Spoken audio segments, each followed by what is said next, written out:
Bon, on va faire la petite partie vlogging, comme pour l'instant il n'y a rien. Je vais vous expliquer pourquoi mon absence, pourquoi un peu moins de vidéos.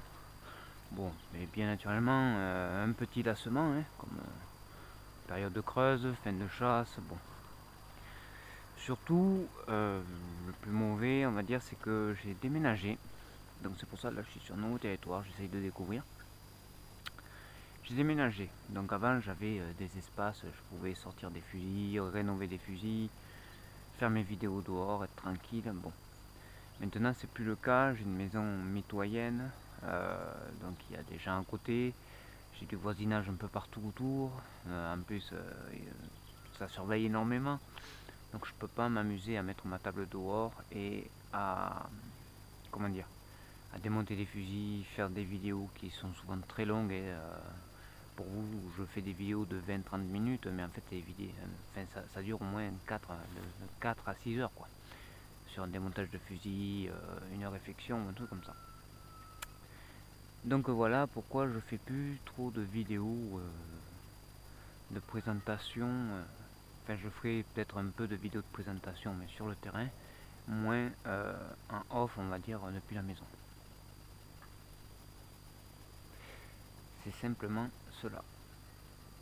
Bon, après, comme vous avez vu dans le contento, ben, il est parti, donc du coup ça m'a permis de prendre celui-là, le petit Merauke. Et j'ai emprunté un calibre 20 puisqu'en fait j'attends, mais on l'aura pas cette année, le Hata Arms SP Black calibre 20 en canon de 76. C'était celui-là que j'attendais et je crois que cette année c'est foutu. Surtout en vue de l'actualité politique avec Erdogan, c'est pas le grand amour. Donc je pense que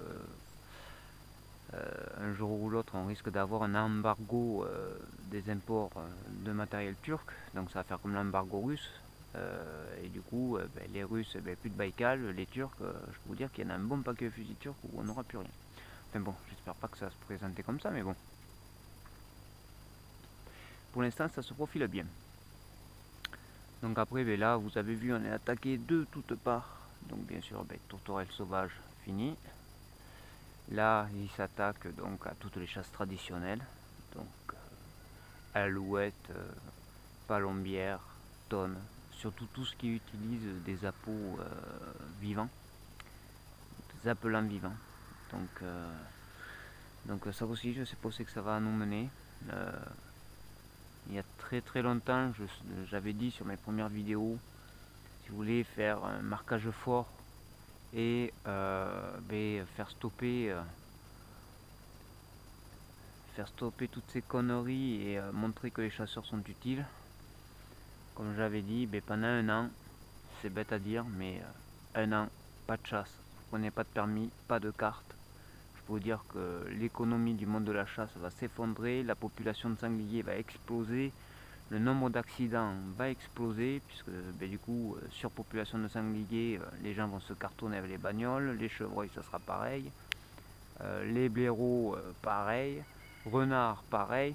Et voilà, pendant un an, pas de chasse, je peux vous dire que ça va faire bizarre. Et puis quand les écolos bobos vont se bouffer un ou deux sangliers avec leur bagnole électrique, et qu'il ne restera plus rien, bon ben là ils vont peut-être se dire merde, les chasseurs ils sont peut-être utiles. Voilà, bon c'est sûr, ça demande un gros sacrifice, mais est-ce que ça en vaut pas la peine? Pendant une saison complète, ceinture, pas de chasse.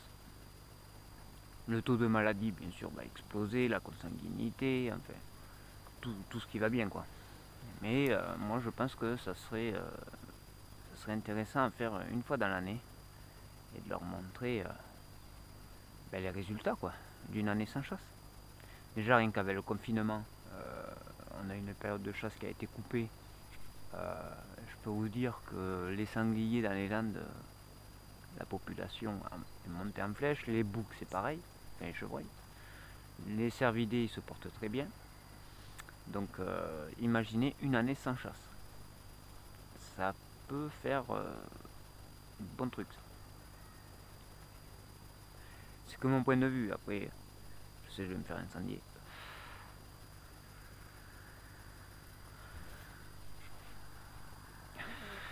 Bon on va marcher un peu. Putain, il n'y a rien qui passe, c'est une catastrophe.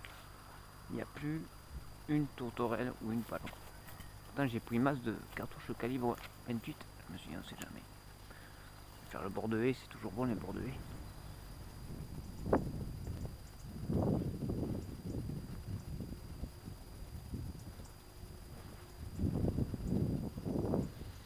Ouais, il n'y a rien. Enfin bref. Donc, comme vous le savez tous, on a tous un règlement départemental donc qui varie d'une région à l'autre. Par exemple, entre la Gironde et Lot-et-Garonne, c'est pas la même réglementation sur le tir au vol de certaines espèces, les méthodes de chasse, pareil pour les Landes. Bon, on avait ce règlement en place. Et là où je veux en venir, et ça aussi, pourquoi on se plaint qu'il n'y a plus de chasseurs, c'est que par-dessus ça, vous avez les sociétés de chasse, les ACCA, qui vous pondent un règlement intérieur par-dessus. Bon, alors vous avez déjà une couche, on vous en remet une seconde, mais la plus dévastatrice, souvent, c'est la seconde. Parce que si on regarde, bon, si on regarde la réglementation départementale, c'est assez large, il n'y a pas trop de restrictions, c'est quand même pas mal. Mais par contre, les sociétés de chasse, c'est du grand n'importe quoi. Chacun fait ce qu'il veut, c'est du western. Et après on se plaint qu'il n'y a plus de chasseurs. Pas étonnant. Parce que chacun voit son truc personnel. Alors il suffit que le gars qui est président, il aime pas telle ou telle chasse, ou il veut faire ça, et bien il impose son truc, terminé. Même si c'est voté, tous ses copains sont pareils. Bon. Moi par exemple ici là, comparé à avant, j'étais dans le massif forestier. Massif forestier, il y avait 2 jours par semaine qui étaient fermés pour la chasse, c'était le mardi et vendredi, sauf pour les palombières, ce qui est normal, puisque bon, ils s'investissent toute l'année et ils chassent que 2 mois par an, en gros. Là ici, où je suis actuellement,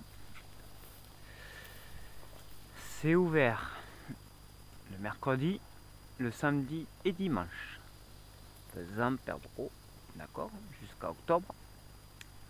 À partir d'octobre, c'est ouvert le mercredi, samedi et dimanche. Tous les autres jours de la semaine, c'est fermé, sauf pour les palombières. C'est-à-dire que petit chasseur lambda qui n'a pas de palombière, qui n'a pas d'installation, ne peut pas chasser. Ailleurs, c'est ouvert quasiment tous les jours. Pour le migrateur, c'est-à-dire grive, palombe, alouette, voilà, la personne qui veut chasser, il peut en semaine. Et bien là, chez moi, où je suis actuellement, non. Donc là, ça c'est complètement débile, surtout que moi, personnellement, mes jours de repos sont le dimanche et lundi, et du coup, le lundi, c'est foutu. Lundi, c'est foutu. Donc, que faire?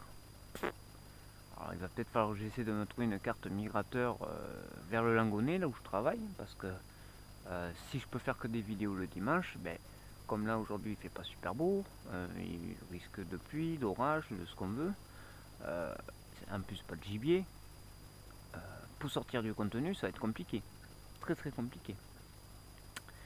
Donc voilà, donc là gros coup de gueule. Alors vous allez me dire oui mais pourquoi t'as pris la carte? Tout simplement, quand vous travaillez dans le commerce, ou voilà, des fonctions un peu spécifiques avec des horaires spécifiques, vous allez voir que des fois vous pouvez pas faire ce que vous voulez. Moi le samedi je travaille et la remise des cartes c'était le samedi. Donc moi j'ai donné l'argent à mon père, j'ai dit va me chercher ma carte. Moi j'étais pas là donc je connaissais pas le règlement intérieur.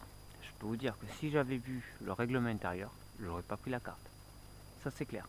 Parce que ça a été la surprise du dimanche après-midi. J'ai attrapé la feuille pour voir, pour lire. Et bien, quand j'ai vu ça, je suis tombé de haut. Donc bon, c'est assez spécial. C'est assez spécial.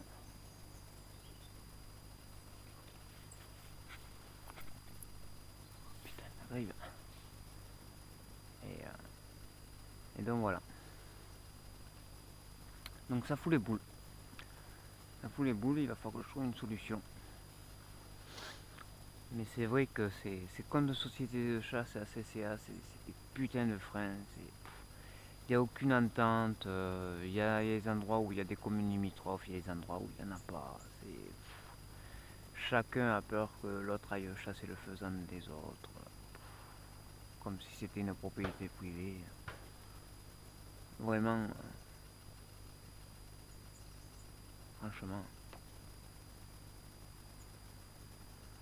c'est vraiment spécial ces mentalités. J'espère que ça va évoluer. Mais bon.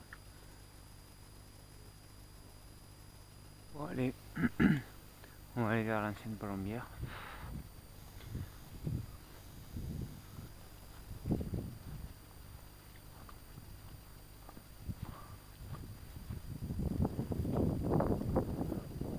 Voilà, clairement pour le faisan, ça n'a jamais été bon ici. Le faisan perdon, à part du sauvage.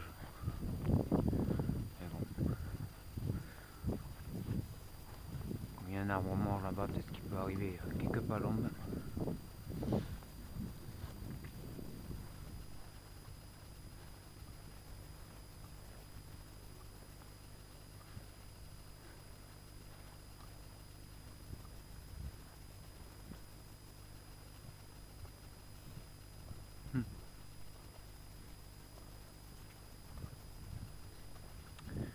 Les caniques sont prêtes.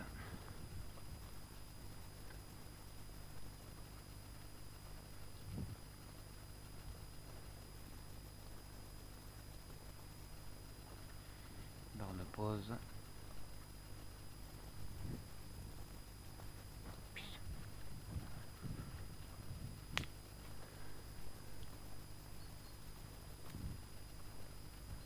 Toujours la même cheminée.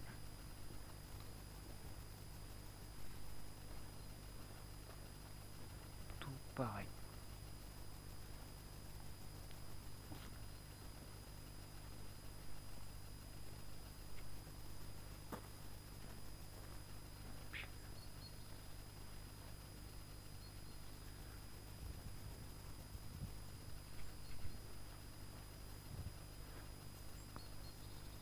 Les barres de ferraille, putain. Ils ont rien changé.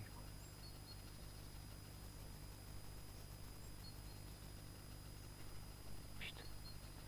Ah, ça daille, hein, quand on voit son ancienne plombière, pris par quelqu'un d'autre.